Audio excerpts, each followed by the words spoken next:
안녕하세요. 저는 살아온 인생 반 이상을 제주도에 살다가 결혼하면서 서울로 상경한 기혼 여성입니다. 우리는 우스갯소리로 벼락 맞을 확률보다 복권 1등할 확률이 더 희박하다라고 얘기하곤 하잖아요. 저는 원래 복권에 관심이 있는 편은 아니었지만 복권 1등이 된다면 확실히 세상이 달라질 것 같긴 합니다. 그렇다고 제가 복권 당첨되었다는 얘기는 아니고요. 사실상 복권 1등보다 더한 기쁨을 얻게 되어 이 글을 쓰게 되었습니다. 기쁨을 얻기까지 과정이 무난했던 건 아닙니다. 가슴 아픈 감동 스토리가 있던 것도 아니고요. 오히려 소가리를 많이 했고 매사에 사람과 대립하며 줄타기 하듯 살아왔습니다. 그런데도 느닷없는 인연 때문에 기상천외한 일이 생겼다는 거예요. 주위 사람들은 저더러 좋은 마음을 갖고 살아서 복받은 거라고 하는데 저는 아직도 제게 주어진 것들에 어안이 벙벙하기만 합니다. 세상에 이런 일이 또 있을까 싶어요. 제가 작가는 아니라서 이 소설 같은 이야기를 책으로 낼 수는 없고 이렇게 사연을 알게 되어 찾아왔습니다. 글 실력이 부족할 테지만 양해 바라며 들어주셔요. 인사말에 소개했다시피 저는 제주도 아가씨입니다. 제주도에서 태어나 학창 시절을 모두 제주도에서 보냈죠. 대학을 가진 않았습니다. 제주도에도 대학이 있지만 별로 필요성을 못 느꼈거든요. 제게 주어진 일이 있었기 때문이었을지도 모르겠네요. 저는 20살이 되자마자 서울로 시집간 언니의 부름에 서울을 왕복하며 지냈습니다. 처음 서울을 방문했을 땐 솔직히 볼거리가 많아 재밌었어요. 그런데 그것도 계속 보니까 질리더라고요. 서울이 싫다는 게 아니라 제가 탁 트인 곳을 좋아하기 때문이었습니다. 그래서 저는 결혼을 한다면 언니처럼 서울 남자가 아닌 같은 고향의 제주도 남자와 결혼하려고 했어요. 그런 제가 서울 남자와 결혼을 하게 될 줄 누가 알겠습니까?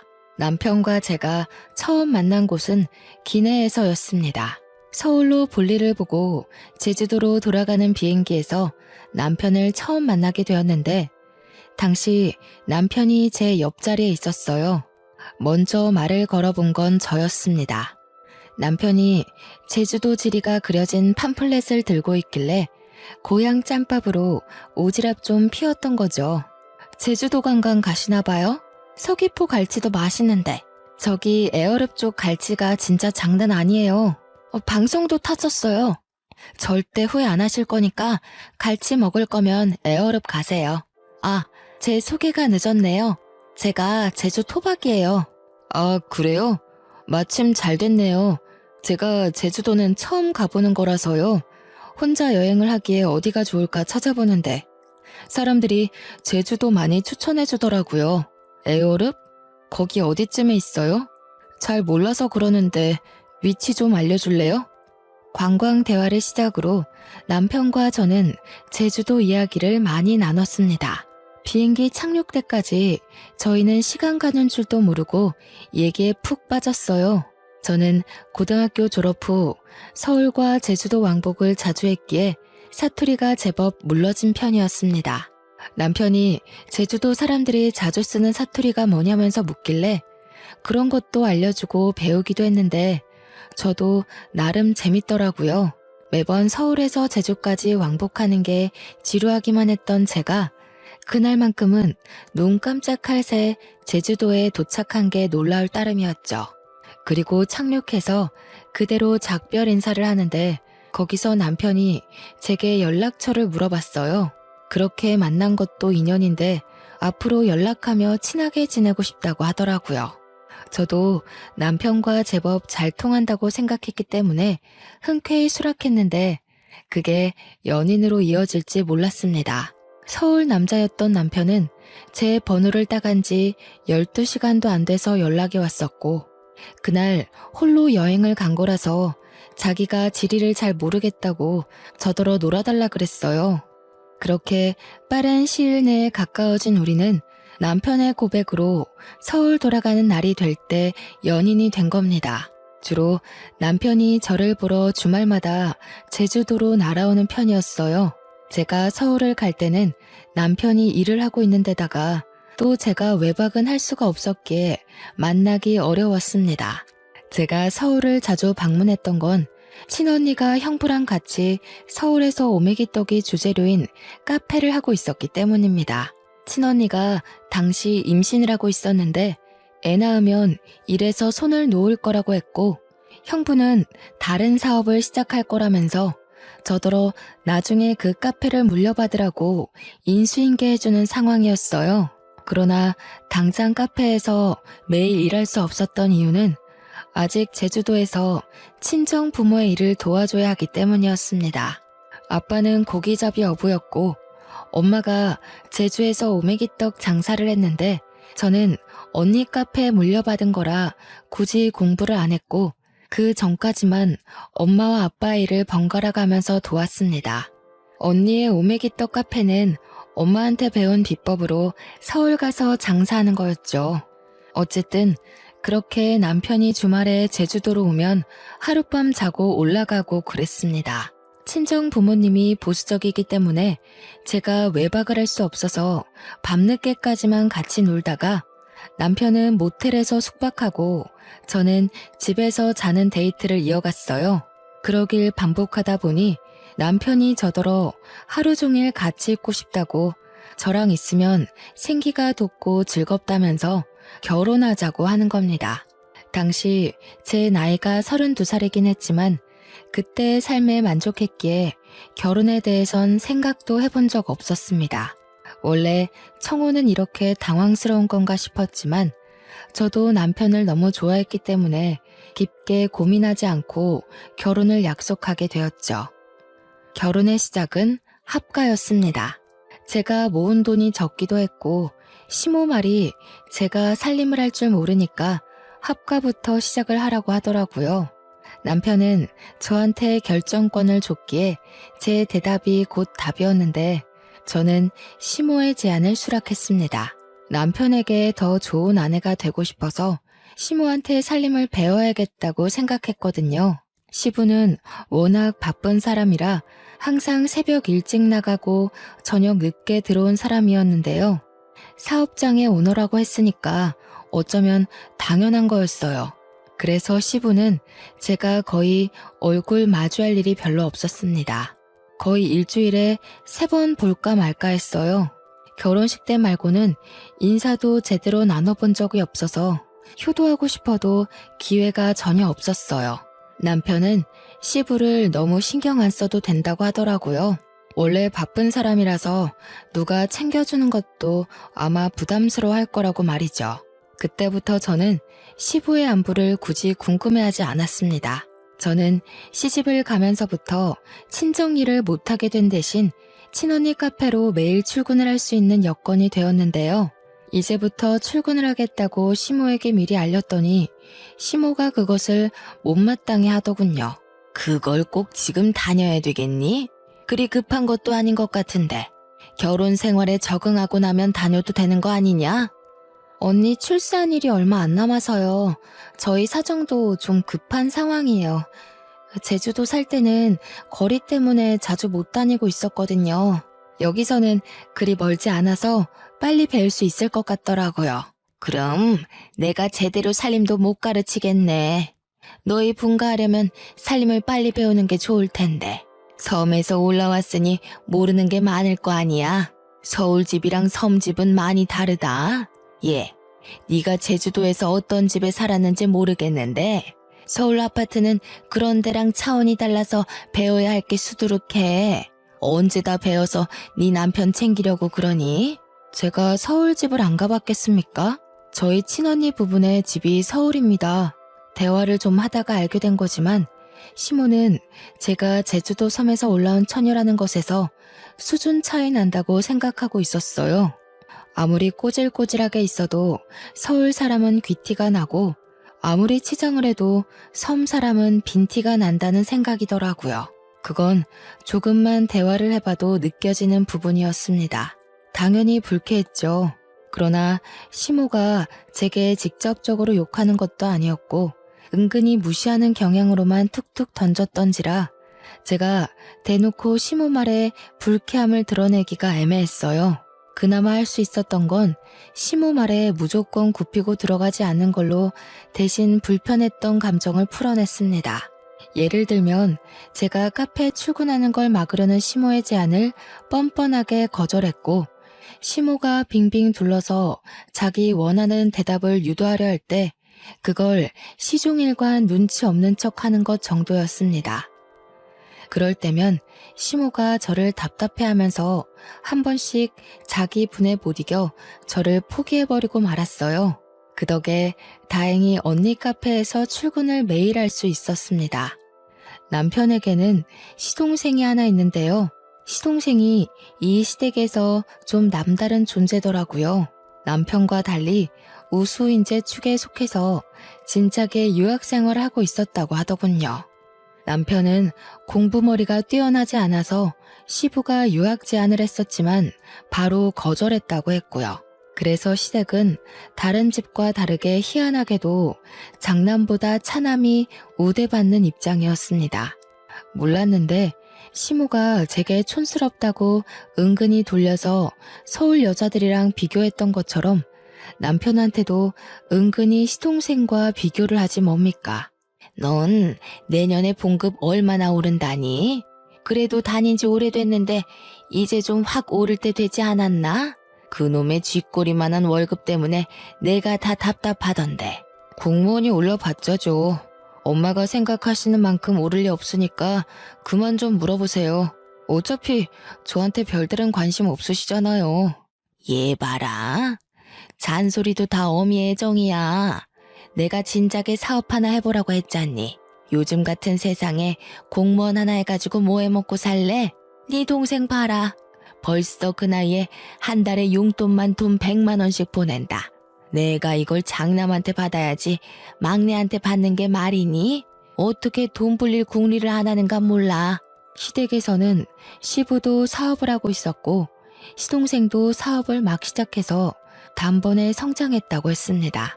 그런 집안에서 남편만 공무원으로 안정직에 있는 상황이었는데요. 어떤 집안에서는 공무원이 남편 감으로 딱 좋다고 칭송하는데 시모는 돈이 확확 튀면서 졸부같이 사는 걸 좋아하는 것 같았습니다. 그렇다고 제가 친언니의 개인 사업을 물려받는 건 또 안 좋아했어요. 혹시라도 제 사업이 잘 돼서 자기네 식구보다 잘 나갈까봐 염려하더라고요. 무조건 자기 집에서 성공하는 사람이 있어야 된다고 보는 듯 했습니다. 남편은 내성이 생긴 건지 시모 말에 대강 대답할 뿐 별다른 감정을 드러내지 않았습니다. 옆에서 듣기만 해도 제가 대신 화가 나는데 정작 당사자가 가만히 있으니 제가 뭐라 나설 수는 없겠더라고요. 그래서 주로 뒤에서 남편을 위로해주기만 했습니다. 어머님 말 너무 신경 쓰지 마. 공무원은 뭐 아무나 되는 줄 아나? 내 친구는 공무원 시험 벌써 3번이나 떨어졌어. 공무원 경쟁률 장난 아닌데 어머님은 아무것도 모르면서. 나 신경 안 써. 원래 저런 사람이야. 나 때문에 당신이 신경 쓰는 것 같은데 당신이야말로 내 걱정은 마. 그래도 걱정해줘서 고마워. 당신이 옆에 있어서 내가 좀 숨 쉬어진다. 남편이 자기는 사춘기를 지나고부터는 시모의 잔소리를 그러려니 체념하고 산다고 했어요. 별로 타격도 없대요. 그러면서 시부가 자기 공무원 꿈을 응원해줬는데 그것만으로 충분하다고, 시부는 오히려 사업하는 시동생 걱정으로 마음 졸인다고 했습니다. 시부가 사업을 하는 사람이기에 사업의 위험성을 잘 알고 있어서라고 했어요. 자꾸 이렇게 자리 없는 시동생 얘기가 나오니까 결혼식에서도 본 적 없는 시동생이 문득 궁금해지더라고요. 남편한테 슬쩍 물어봤더니 남편 말로는 시동생이 똑똑한데 얼굴도 자기보다 잘생겨서 잘나긴 했다고 하더군요. 얼마나 잘났길래 시모가 저리 차별을 하는 건가 괜히 샘통이 났습니다. 그렇게 하가 생활 3년이 지났을까요? 그토록 궁금하던 시동생이 귀국한다는 소식이 들려왔어요. 그날은 시댁에서 완전 명절 분위기였습니다. 시동생이 온다니까 저도 들뜨긴 했는데 한편으로는 남편이 걱정되는 겁니다. 시동생이 완전 한국으로 정착하러 온다는데 없는 사람과도 제 남편을 그렇게 차별했잖아요. 그런데 같이 살기까지 하면 얼마나 더 비교를 하겠어요? 불안과 호기심에 저는 그날 카페 일도 안 나가고 시모랑 같이 음식을 준비했습니다. 그렇게 저녁 시간이 되었는지도 모르고 진수성찬을 차리고 있었는데요. 퇴근하고 온 남편을 제가 반기기도 전에 시모가 먼저 잔소리를 해버리지 뭡니까? 너는 좀 일찍 맞춰서 공항까지 동생 좀 태우고 오지. 오늘 네 동생 오는 날이라고 했잖아. 애가 지금 비행기 오래 타서 피곤할 텐데 택시 타고 오는 중이란다. 공무원이 어떻게 일찍 맞춰요? 제가 월차 연차 낸 적은 있어도 어디 마음대로 일찍 퇴근하는 거 봤어요? 지난번에도 말씀드렸던 것 같은데요. 그러니까 말이다. 네가 진작에 사업을 해서 대표 자리 떡하니 맡고 있었으면 시간 구애받지 않았을 거 아니냐. 우리 집 남자들 사주는 죄다 사장인데 너는 누굴 닮아서 그렇게 도전 정신이 없니? 이쯤 되니까 저는 얼굴도 모르는 시동생이 궁금한 걸 넘어서 참 얄미웠습니다. 남편이 익숙해져 괜찮다고 했지만 어느 누가 비판받는 것에 적응이 되겠습니까? 아마 그건 마음속 관역이 닳고 닳아서 화살이 그냥 통과될 만큼 너덜너덜해진 걸 거예요. 마침내 시동생이 도착했고 초인종 소리에 시모가 불이 나게 달려갔습니다. 아이고 내 새끼 고생 많았다. 세상에 왜 이렇게 말라졌어? 밥도 제대로 못 먹고 일만 한 거 아니야? 요리하는 사람 좀 고용해서 끼니를 제대로 챙기지. 아무리 그래도 거기 음식 자체가 내 입맛에 안 맞더라고. 엄마가 해주는 밥 먹고 싶어서 죽는 줄 알았어. 그래서 더 빠진 건가? 근데 형은? 몰라. 동생이 왔는데 나와보지도 않네. 일단 손부터 씻고 와서 앉아. 엄마가 너 좋아하는 걸로 잔뜩 차려놨어.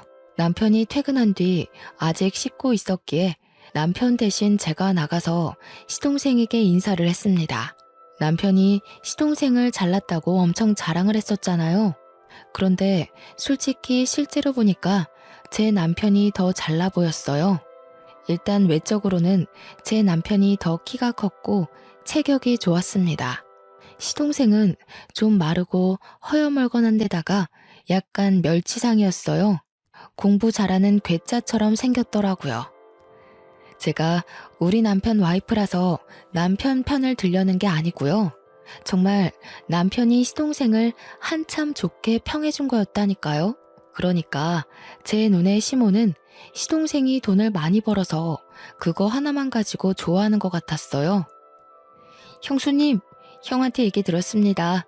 듣던 대로 인상이 부드러우시네요. 형이 얼마나 형수님 자랑을 하던지. 저도 형수님처럼 좋은 여자 만나서 결혼하고 싶어요.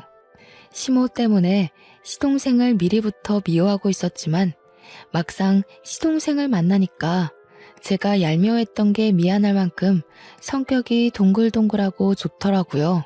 그 순간 누구한테도 해보지 않을 불평이었는데도 시동생을 욕했던 제 자신이 부끄러웠습니다. 시동생이 이렇게 살가워서 남편이 시모가 시동생을 편애해도 그리 칭찬하고 감쌌나 봅니다. 그렇다는 말은 시댁에서 남편을 싫어하는 사람은 시모뿐이라는 거잖아요. 왜 그럴까 곰곰이 생각하게 되다 보니 문득 남편과 시동생이 안 닮았다는 걸 알게 되었습니다. 실례인 걸 알지만 저도 모르게 그걸 식사 자리에서 말해버렸더니 분위기가 싸해진 거 아니겠습니까? 질문을 한 건 저인데 당황한 것도 저였습니다. 아무도 제 말에 답을 안 하고 침묵만 흐르던 그때 가장 먼저 입을 연 건 시동생이었어요. 형수님 모르셨구나. 형, 우리 집 얘기 형수한테 말 안 했어? 그래도 결혼까지 했는데 형 사정은 알고 계셔야 되지 않나? 아, 뭐 좋은 일이라고. 나중에 상황 봐서 얘기하려고 했지. 미리 말 못해서 미안해 여보. 내가 밥 먹고 나중에 따로 설명해 주던가 할게. 남편은 그 뒤로 몇 숟가락 뜨지도 않았는데 자리에서 일어나 버렸습니다. 제가 따라서 일어나려 했는데 시동생이 제게 말을 걸더라고요. 남편이 나중에 말해주겠다던 개인 사정 이야기였어요. 듣자 하니 시부가 시모와 결혼 생활을 하는 동안 다른 상간녀를 만나 가진 아이가 남편이라 하더라고요. 그럼에도 시모가 남편을 자식으로 받아들인 건 그 당시 시모는 난임 판정을 받았기 때문이었고, 비록 남의 애지만 시부를 무척 사랑했기에 용서하고 남편을 자기 자식으로 인정했다고 했습니다. 그러다 몇 년 뒤 기적처럼 시험관에 성공해 태어난 사람이 바로 시동생이었다고 했어요. 전혀 몰랐던 복잡한 가정사에 저는 남편에게 실수했다는 걸 자각했습니다. 시동생이랑 시모에게 양해를 구하고 얼른 자리에서 일어나 방으로 갔어요. 남편이 무슨 생각을 하고 있는지 고뇌 가득한 얼굴로 침대에 앉아 있더라고요. 남편이 왜 시모에게 그런 취급을 받고 살았는지 알게 되니 남편의 처지가 참 불쌍하다고 느껴졌습니다. 태어났을 뿐인데 세상에 낙인 찍힌 셈이잖아요. 이 사실이 드러날 때마다 얼마나 손가락질을 많이 받았겠습니까? 저는 그 사실을 더 이상 언급하지 않고 남편을 조용히 위로해줬습니다. 남편은 거실에서 자기 얘기하는 게 들렸는지 저더러 미리 말 못해서 미안하다고 하더라고요. 이혼하자고 해도 자기 잘못이니까 받아들이겠다고도 했어요. 당신이 나한테 실수를 한 것도 아닌데 우리가 왜 이혼을 해? 당신 나한테 한 번도 실망시킨 적 없고 남편 노릇 못한 적도 없고 속상하게 한 적도 없었어. 내가 보기엔 적어도 어머님보다는 신이 좋은 사람 같아. 제 위로에 남편이 웃음을 흘렸습니다. 저를 안아주면서 고맙다고 역시 저랑 결혼하길 잘했다고 하더군요. 결혼 전이나 후나 자기를 웃게 하는 사람은 저밖에 없다면서요. 남편과 저는 저희 나름대로 스스로 마음을 보호하면서 지냈는데요. 무슨 중고등학생 양아치 놀이도 아니고 시모뿐만 아니라 시동생까지 문제가 있더라고요. 그동안 멀리 떨어져 있어 몰랐을 뿐 시동생 또한 남편을 은근히 무시하는 경향이 있었습니다. 둥글둥글한 성격으로 보였던 건 사업을 하는 사람이었기 때문에 습관적으로 비즈니스 태도가 배어 있었기 때문이었어요. 한 두세 달 지내다 보니까 완전히 보이더라고요. 아주 자기 엄마랑 똑 닮아선 제 남편에게 형형거리면서 뻔뻔한 요구를 다 하더라니까요. 형, 이번에 아빠 생신 선물 차 한 대 바꿔드릴까 하는데 돈 좀 보탤 수 있겠어? 나 혼자 해도 괜찮지만 그래도 형제니까 같이 하는 게 좋을 것 같아서. 벌써 아빠 생신이구나. 같이 하면 좋긴 하겠네. 내가 시간이 안 돼서 따로 같이 사러 가주진 못할 것 같다. 얼마 정도 하는데? 아동 비용도 내가 댈게. 우리 사이에 이동 비용은 무슨? 어차피 나 아는 사람 차센터에 가서 살 거라서 1억 5천인데 내가 8천 할 테니까 형이 7천만 보태줘. 시동생은 부탁은 다 저런 식이었습니다. 갖가지 그럴싸한 이유를 들먹이며 남편의 주머니를 털려고 했어요. 그럴 때마다 남편은 할 수 있는 선에선 보탬이 되었지만 저렇게 몇 천이나 보태어야 하는 일엔 매번 고개 숙이며 미안하다고 하는 게 사과하기 일쑤였습니다. 그러면 시동생은 자기 작전에 성공했다는 듯 으쓱거리면서 남편의 사정을 몰랐던 척했어요. 아, 깜빡했다. 형 공무원이지. 요즘 주변에서 억소리 나는 사업주들만 만나다 보니까 형 공무원이라는 걸 생각 못했네. 미안해. 이런 식으로 아주 거만하기 짝이 없게 남편을 놀려주고 떠나더라고요. 시모처럼 대놓고 구박하는 것도 아니고 남편 생각하는 척하면서 교묘하게 사람 속을 뒤집어 놓는 거 아니겠어요? 남편 말로는 시동생이 큰돈 만지는 사람이다 보니까 진짜 자신의 주머니의 사정을 깜빡해서 그러는 거라고 생각했는데 제 눈에는 아무리 봐도 시동생의 괘씸한 고의로 보였습니다. 시동생이 오기 전에는 시모 한 명이 남편을 괴롭혔다면 이제는 그 스트레스가 2배가 되어버린 것 아닙니까? 남편은 제가 끼니를 잘 챙겨주고 따로 건강영양제까지 챙기는데도 갈수록 기운이 빠지고 수척해졌습니다.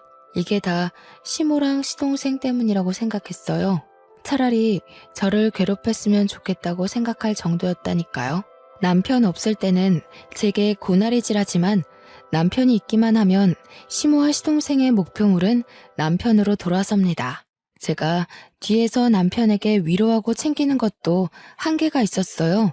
남편에게 제가 별다른 힘이 되어주지 못하는 것 같자 저는 남편에게 우리 그만 분가를 해보는 게 어떻겠냐고 제안했습니다. 우리 대출 받아서 분가하자. 같이 모으고 있던 돈까지 합치면 작은 집 정도는 구할 수 있잖아. 당신 이렇게 기운 없어지는 거 못 보겠어. 이대로면 나 당신 말도 안 듣고 어머님이랑 도련님한테 싸움 걸지도 몰라. 저는 제주살이를 하면서 어릴 때부터 아빠와 엄마의 직장을 놀이터처럼 놀러 다녔다 보니 진상인 사람들을 익숙하게 봤습니다. 그때마다 제가 부모님 지키겠다고 7살 어린 나이에 어른에게 주먹질을 하고 그랬어요. 그래서 부모님께도 많이 혼이 났었어요. 혹시라도 제가 다른 데 가서 사고를 칠까봐 걱정해서였겠죠. 오랜만에 진상인 사람들 만나니까 과거에 들끓던 에너지가 올라오는지 저는 정말 시모랑 시동생과 다툼을 일으킬 것 같았어요. 남편을 위한 것도 있지만 제가 살기 위해서라도 분가를 하고 싶었습니다.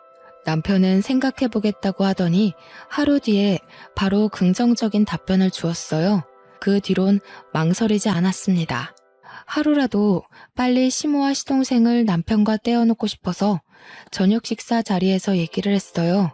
저희가 분가를 하겠다고 시모에게 알리자 역시 예상했던 대로 시모는 돈도 없는 것들이 살림 동낼 생각 있냐고 성질을 부렸습니다. 버는 사람 따로 있고 쓰는 사람 따로 있어? 혹시라도 우리한테 손 벌릴 생각이면 말하라.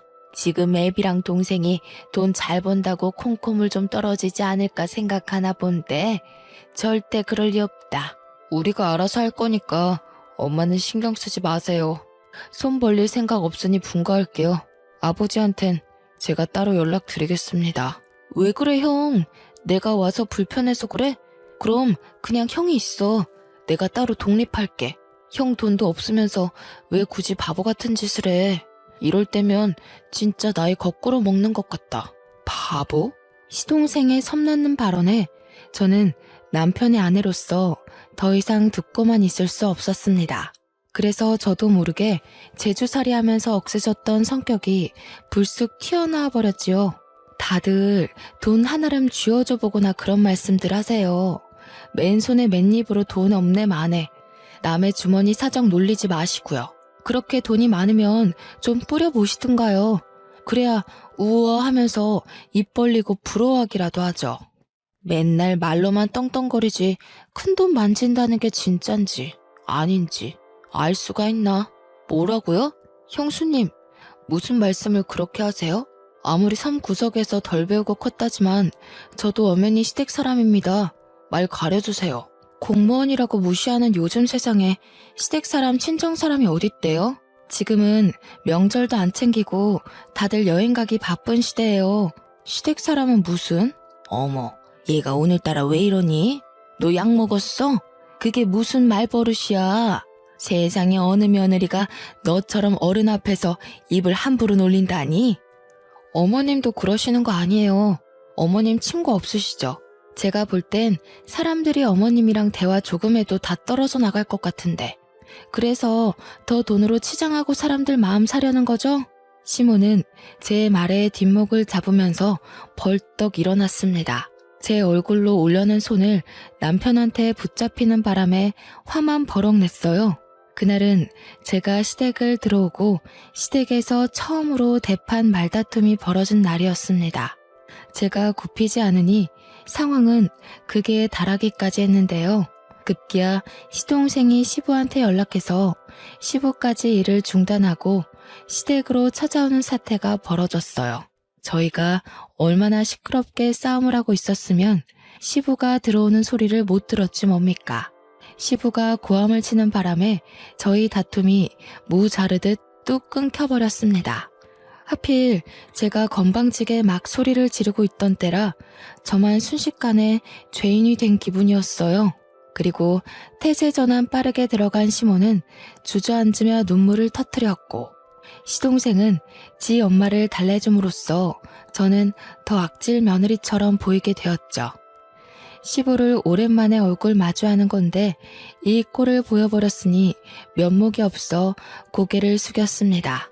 동네 창피하지도 않아? 도대체 뭐야? 뭔데 일하는 사람까지 불러서 싸움 구경하게 해?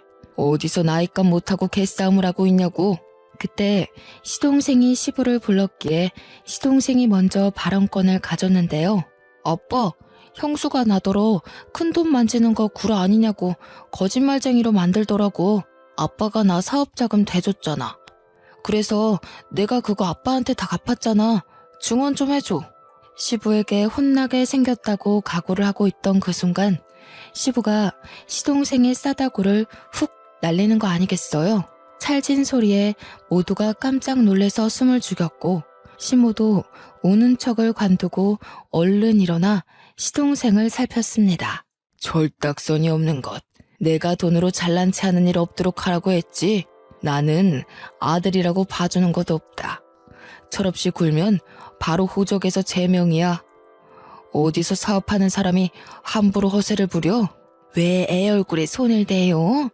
잘못한 건 큰애네인데 왜 우리 애한테 그러냐고요? 당신 매번 우리 애한테만 차별할 때 내가 얼마나 속상한지 알아요? 시끄러워. 다른 사람 변명 다 필요 없다. 도대체 이게 무슨 난리인지 며느리가 얘기해보거라. 며느리 얘기 끝날 때까지 누구라도 입 열기만 해봐. 바로 쫓아낼 테니까. 의외였습니다. 제가 마지막까지 악을 지르고 있던 사람이라서 시부가 저를 안 좋게 볼 거라고 생각했거든요. 근데 그게 아니라 시부는 그나마 제가 제 3의 입장이라고 생각한 것 같았어요. 그래서 저는 지체 없이 토시 하나 빠뜨리지 않고 있었던 모든 대화들을 말씀드렸습니다. 제가 대학만 안 갔지 기억력 하나는 끝내줬거든요. 그래서 친언니한테 인수인계 받을 때도 기억력이 톡톡히 성과를 내주는 덕에 친언니가 저를 더 믿고 가르치는 거였습니다. 시부가 조용히 하라고 했는데도 제 발언에 반박하려는 시모를 시부가 시선으로 제압했어요. 그러면서 시부가 우리더러 자금을 대줄 테니 분가라는 놀라운 제안을 해줬습니다. 저희를 진작에 분가시킬 생각이었는데 자기 일이 바빴던지라 깜빡했다고 하더라고요. 시모는 그 소리에 배가 아팠는지 날고 기면서 돈 아깝게 왜 우리 돈으로 쟤네 분가를 시키냐고 시부에게 호소했습니다. 당신이 쟤네 속셈은 몰라서 그래요. 우리가 괜히 이러는 줄 알아요? 당신 돈 있는 거 알고 공짜로 돈 구해내려고 그런 거라고요. 엄마, 그만 좀 하세요. 이 사람 여기저기 돈 구하는 사람 아니거든요. 엄마 같은 사람이랑 달라서 사람밖에 구해본 적 없는 사람입니다. 모욕하지 마세요. 사람 같은 소리 하네. 사람은 뭐 아무나 구하는 줄 아니? 차라리 돈 구한다고 하는 게 훨씬 현실 같겠다. 애들 장난도 아니고 그런 것도 변명이냐? 유치해서 정말. 어머님처럼 돈 생각만 하는 사람들은 생명을 구한다는 말에 괴리를 느끼겠죠. 제정신 바뀐 사람들은 어머님 같은 사람 옆에 두질 않아요. 이거 보이세요? 어머님은 누굴 구하다가 이런 상처까지 감수해 보셨어요? 뭐든 어머님 기준에 안 맞다고 함부로 판단하지 마세요. 시모에게 눈에는 눈, 이에는 이로 공격하다 보니 저도 모르게 숨겨놨던 흉터를 드러내게 되었습니다. 유치한 다툼인 걸 알지만 시모 화를 복돋는 데는 이만한 공격이 없더라고요. 제 흉터를 보고 시모가 살짝 흠칫하긴 했지만 또 자기만의 해석으로 맞대응을 하려고 했는데요. 그때 시모를 밀치고서 시부가 제 앞을 차지해오는 거 아니겠습니까? 설마 며느리야? 그 상처 어떻게 다친 거야? 어디서? 언제 그렇게 됐어? 너 제주도에서 살았다고 했었지? 설마 그게 그 흉터랑 관련이 있니? 예? 이건 제주도에서 한 13년 전인가? 아빠랑 같이 낚시 나갔다가 우연히 물에 빠진 사람을 구했었는데 그때 다쳤어요. 네가 구했다는 사람이 혹시 연령 좀 있는 아줌마였어? 키가 좀 작고 분홍색 셔츠에 빨간 긴 치마를 두르고 있지 않았니? 어머, 아버님께서 그걸 어떻게 하셨어요? 그 아줌마랑 아시는 분이에요? 설마 아줌마 위급하실 때 옆에 계셨던 분이 아버님이셨어요? 13년 전 일이라 기억이 가물가물할 수 있지만 제가 기억력이 좋은 편이라고 했잖아요. 그래서 그때 제가 구한 아줌마의 인상착의를 기억하고 있었거든요. 제가 가까운 배 위로 아줌마를 올리자마자 누가 신고를 했는지 이미 해경이 빠르게 당도했었고 그 정신없는 상황에서 저는 시부 얼굴까진 확인하지 못했습니다. 저도 다쳤던지라 해경의 도움을 받아 병원에 가버렸기도 했거든요. 시부는 저의 증언에 충격 먹은 표정을 하고 있더니 곧 제 손을 꼭 잡았습니다. 그 이후 시부가 줄줄줄 얘기해주는 사실에 놀란 건 오히려 저희 쪽이었어요. 알고 보니 제 남편의 친모였던 아줌마가 시한부 인생을 살고 있었는데 요양을 한다고 제주살이를 시작했었대요. 바다가 보고 싶다는 아줌마 말에 시부는 배까지 빌려서 아줌마와 같이 바람을 쐬었는데 시부가 잠시 자리를 비운 사이 배가 흔들렸고 그 바람에 아줌마가 바다에 빠졌다고 하는 겁니다. 우연히 거길 지나갔던 사람이 바로 저와 아빠였던 거예요. 아빠랑 배낚시를 하고 있던 저는 당시 고등학생이었는데 제가 먼저 그 상황을 먼저 목격했거든요. 그래서 물에 빠진 아줌마를 보자마자 망설임 없이 뛰어들었어요. 그런데 아줌마를 건져 올리는 과정에서 바위에 세게 부딪히는 바람에 다리에 커다란 생채기를 내고 말았죠. 피가 뚝뚝 떨어지는 와중에도 저는 사람을 구하느라 정신이 없었고 뒤늦게 달려온 아빠가 제 다리를 살폈습니다. 그 상황에서 아마 시부는 아줌마를 살리기 위해 인공호흡을 하고 있었던 걸로 기억해요. 정신이 없던 와중에도 시부는 제 다리에 난 상처를 유심히 보았나 봅니다. 시간이 흘렀는데도 상처를 보고 단번에 기억을 떠올리다니. 그 당시 제가 아줌마를 살렸지만 원래 아줌마는 시한부였기 때문에 4달 후 사망했다고 합니다. 그러면서 아줌마가 죽기 전에 자기를 살렸던 저를 꼭 만나고자 했다고 방방곡곡 찾으려고 했다는 거였죠. 그런데 저를 찾기란 쉽지가 않았고 아줌마는 결국 저를 만나보지 못하고 세상을 떴답니다. 충격적인 과거회를 읊어주면서 시부는 눈물까지 흘렸습니다. 내가 너를 얼마나 찾았는데 이렇게 바로 옆에 있는 줄도 몰랐구나. 내가 지질이도 바보였다. 며느리로 둔 지 수년째인데 이 사실을 이제 알다니. 저는 시부와 그 아줌마가 관계 있다는 사실에 놀란 것도 있지만 제가 시동생한테 들었던 내용과는 이야기가 달라서 혼란스러운 것도 있었습니다. 그러니까 시부의 상간녀 스토리는 제대로 알고 보니 시모가 전부 거짓말로 지어낸 스토리였어요. 원래는 시부가 시모가 아닌 아줌마랑 먼저 혼인한 사이였는데 이미 몸이 안 좋은 채로 결혼을 강행했던지라 아줌마는 일부러 시부와 혼인신고는 하지 않았다고 했고 아이를 낳고서 더 악화된 건강 때문에 제주도를 가게 되었다고 합니다. 그리고 제주살이 한 지 한 달 만에 그 사고를 당해 아줌마의 컨디션은 급속도로 저조했다고 해요. 자기의 죽음을 예감한 아줌마는 시부한테 빌게 된 소원이 하나 있었는데 그게 바로 시부의 재혼이라고 했답니다. 시부와 아줌마는 서로 많이 사랑하는 사이여서 아줌마가 시부 혼자 남겨진 걸 가장 걱정했대요. 그래서 꼭 재혼을 했으면 좋겠다고 했다지 뭡니까.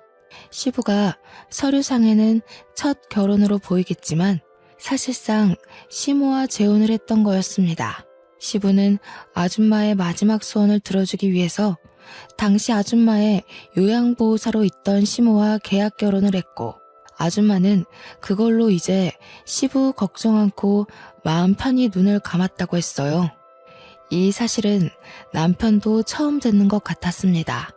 한 여고생이 물에 빠진 자기 친모를 살렸다는 얘기를 시부한테 들은 적 있었던 남편은 그게 저라는 사실에 그저 벙쪄 있었더라고요. 그리고 다른 의미로 시모랑 시동생도 충격을 먹은 채 입을 다물고 있었어요. 그러니까 결과적으로 지금 제게 시모인 저 사람이 아줌마의 요양보호사라는 거잖아요. 대단한 사모님인 척하던 저 아줌마가 원래는 우리 남편처럼 월급쟁이였다는 거 아닙니까? 어이없어서 웃음이 나왔는데 이런 뒷이야기는 시동생도 처음 알았나 봅니다. 자기 출생 비밀과 출신이 생각보다 형편없다고 생각했는지 자기 엄마한테 분노를 느끼고 있었어요. 사실상 손가락질 받아야 할 사람이 우리 남편 쪽이 아니라 자신 쪽이라는 사실을 자각한 것 같더라고요.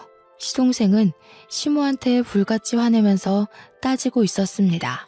그러거나 말거나 저랑 시부와 남편은 시모 쪽과는 다른 세상에 있었어요. 아무래도 먼저 간 정은 엄마가 너를 알고 며느리로 들인 게 아닌가 싶어. 어떻게 이런 인연이 다 있을 수 있니? 내가 어떻게 이리 소중한 사람을 몰라봤을까? 아니야, 아버님. 저는 할 일을 했을 뿐인걸요. 아줌마가 살아계셨다면 좋았을 것을.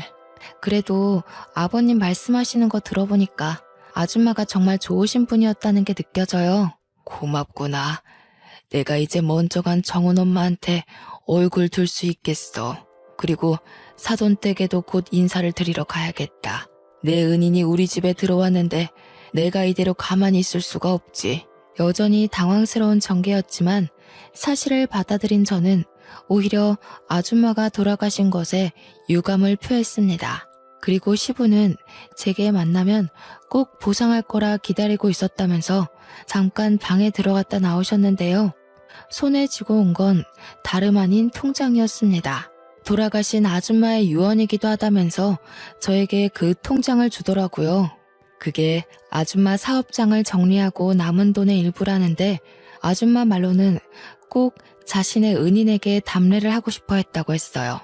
얼떨떨하게 받은 그 통장을 열어보는 순간 저는 소스라치게 놀라서 다시 시부에게 통장을 돌려줬습니다. 소소한 답례라기엔 너무 큰 돈이었거든요. 회사의 오너였다는 아줌마가 제게 일부만 남겼다는 그 유산은 무려 31억 원이었습니다.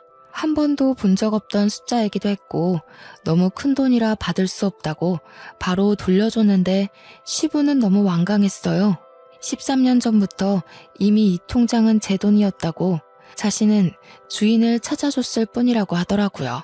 손이 떨리는 액수였지만 시부의 대쪽 같은 부탁에 저는 결국 그걸 받게 되었고 시모는 조용히 숨지고 있더니 제가 통장을 받자 갑자기 배가 아파서 죽으려고 하더군요. 시모는 곧 시부한테 이혼 요구 당했어요. 아마 제가 그대로 일러바친 발언들을 믿어주는 듯 했습니다. 제가 거짓말할 사람은 아니라는 걸 시부가 알아봐준 덕일 겁니다. 결국 시부모는 이혼을 했어요. 시부가 소송 비용 드리고 싶지 않으니 조용히 도장 찍으라고 하는 걸 저와 남편은 곁에서 구경했습니다. 시모의 초라한 처지를 보고 있자니 남편 복수가 완벽하게 된 기분이라 시원했어요. 그리고 시동생은 시부의 씨를 받은 몸이라서 시부가 시동생이 갖고 있는 사업장만 주는 걸로 하고 집에서는 내쫓겼습니다. 그날이 시댁 사람들과 처음 다툰 날이었는데 그게 마지막 다툼이 되어버린 셈이었네요. 저와 남편은 굳이 분가를 하지 않고 시부를 모시고 살게 되었어요. 시부가 자기는 신경 안 써도 된다고 했는데 제가 합가 생활하면서 시부 생활 패턴을 봐왔기에 시부만 두고 분가를 할 수는 없었습니다. 시부는 밥도 잘 안 챙겨 먹고 회사에서도 대충 직원들이 챙겨주는 샌드위치나 김밥 같은 것만 드시더라고요. 그래서 제가 도시락을 챙겨드려야겠다는 생각으로 남게 되었어요. 시부는 처음에 저더러 고생스럽게 왜 그러냐고 하지 말라고 했는데 제가 고집을 꺾지 않으니 어느 순간부턴 도시락을 꼬박꼬박 챙겨가시더라고요. 그 때문인지 과거에는 저녁 식사 때 함께한 적 없던 시부가 요즘은 저녁 식사 시간에 맞춰서 퇴근을 하고 오십니다. 제가 분위기를 좀 잘 띄우는 타입인데요. 남편과 시부 앞에서 며느리 노릇 아내 노릇 톡톡히 하면서도 제 성격을 그대로 드러나니까 가끔은 시부가 개그맨이 따로 없다고 하세요. 칭찬인지 모르겠지만 시부랑 남편이 웃는 게 좋으니까 좋게 생각하려고요. 그리고 저는 31억 받은 돈에 손을 조금 댔는데요. 친정 부모님께 집을 하나 해줬고 언니랑 형부네에도 집 하나 해줬고 남은 돈은 적금 들어놓았어요. 제가 원했던 결혼 생활이 어떤 모습인지 한 번도 생각해 본 적 없지만 다시 생각을 해보려고 한다면 딱 지금이 아닐까 싶습니다. 주위에 모난 사람 하나 없어서 그런지 세상을 바라보는 게 제 시선이 아주 둥글둥글하네요. 앞으로 손자, 손녀가 생긴다면 제 결혼 생활이 완벽하게 즐겁지 않을까 생각합니다. 다른 거 바라는 거 없고 그저 우리 식구들 전부 몸 건강, 마음 건강하게 잘 지내길 바랄 뿐이에요. 제 복권 1등 같은 사연 어떠셨나요? 이거 복권 당첨이라고 해도 되겠죠? 저희 식구가 받은 행운처럼 제 사연 듣고 계시는 청취자분들께서도 돈벼락 떨어지길 바랍니다. 감사합니다.